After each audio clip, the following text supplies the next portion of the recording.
I was attacked by Slenderman. This happened a long time ago, when I was still living with my parents. My best friend and I would always go exploring in the woods behind our neighborhood. It was full of abandoned buildings and homes that had been torn down, and we loved to check them out.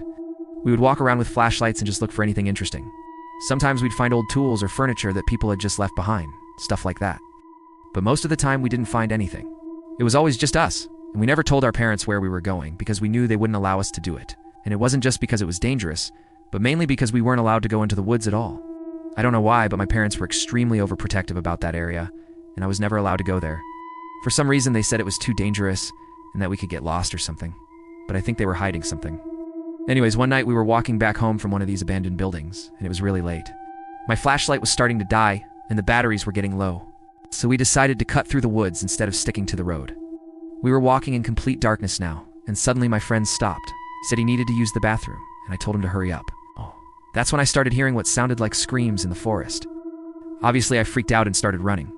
I didn't know what was out there, but I knew that whatever it wasn't human. I could hear my name being called over and over again, but I kept running. Then I tripped and fell down a hill. When I landed, I looked back to see what had tripped me up, and it was a pair of black, tattered shoes. They were like the only thing that I could see in the complete darkness.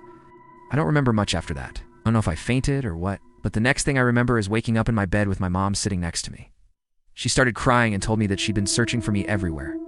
She said I'd been missing for hours and my phone was dead. She had no idea where I had been or what had happened to me. I told her about the shoes and her expression quickly changed. She immediately took me back to the woods with my dad. The three of us searched for another hour, but we couldn't find anything. My dad even brought a spotlight with him, but all it did was reveal more abandoned structures. We ended up finding one building that we hadn't seen before, and it looked like an old barn. As we approached it, my mom told me to stay back. She walked inside and screamed when she saw what was in there. My dad ran over and helped her out. I was curious, so I walked over and peered inside. There, hanging from the ceiling, were hundreds of shoes, all black and tattered. It was like a shoe graveyard.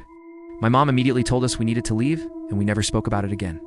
Even to this day, I haven't seen or heard from my friend in years, and my parents still won't let me go into the woods alone.